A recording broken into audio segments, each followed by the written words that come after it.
Look where it says,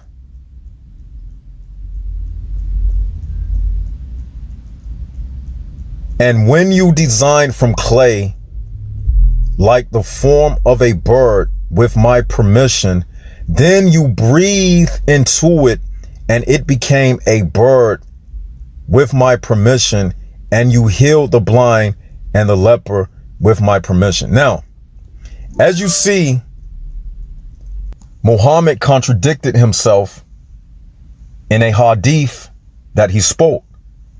Now, I want you to keep the fact that Jesus designed from clay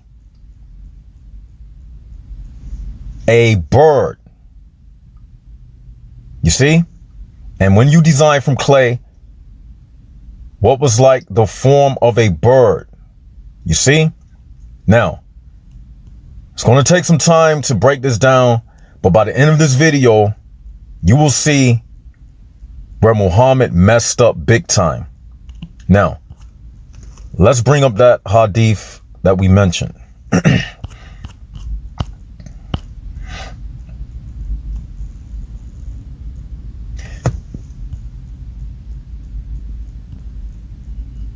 Now, this is the hadith where Muhammad messed up that I'm about to read to you.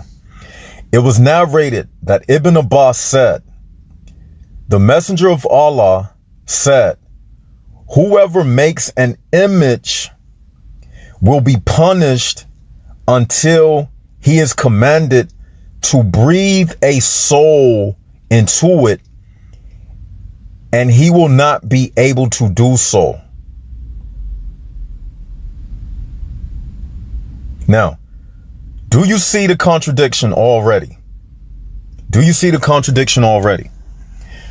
What did we just read in Surah 5, 1 and 10? We just read where Jesus formed a bird out of clay. What does this say? The hadith before you. It says the Messenger of Allah said, whoever makes an image will be punished until he is commanded to breathe a soul into it, and he will not be able to do so. And it's Sahih.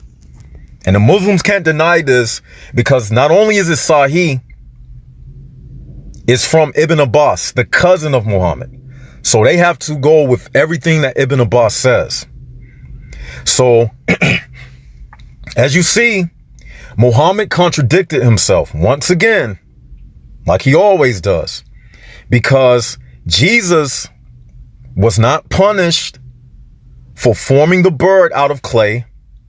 He wasn't sent to hell, but Muhammad said that whoever makes an image will be punished, because in Islam, it's haram to make images.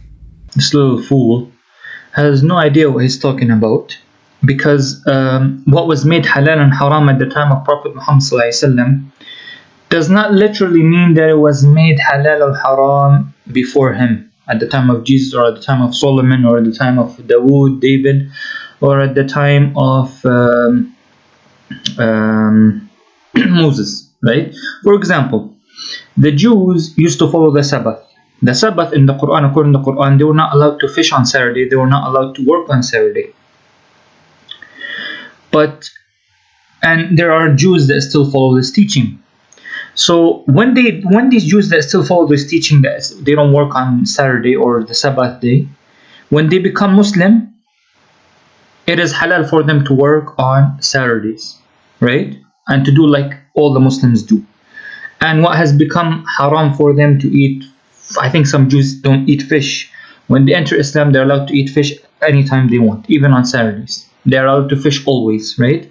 So things can become halal for them when they become Muslim, and the things that were halal for them when they were Jews, some things can become haram for them to eat, when they become Muslim, right? That they used to eat when they were Jews, but when they became Muslim, they're not allowed to eat it anymore, right? For example, chapter 3 of the Quran, verse 50. A what the prophets have been saying, and I have come confirming what was before me of the Torah, and to make lawful for you some of what was forbidden to you. And I have come to you with a sign from your Lord, so fear Allah and obey me. Right?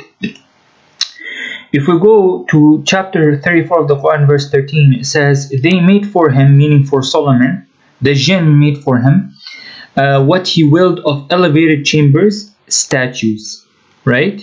Bowls like reservoirs and stationary kettles. We said, work, O family of David, in gratitude, and few of my servants are grateful.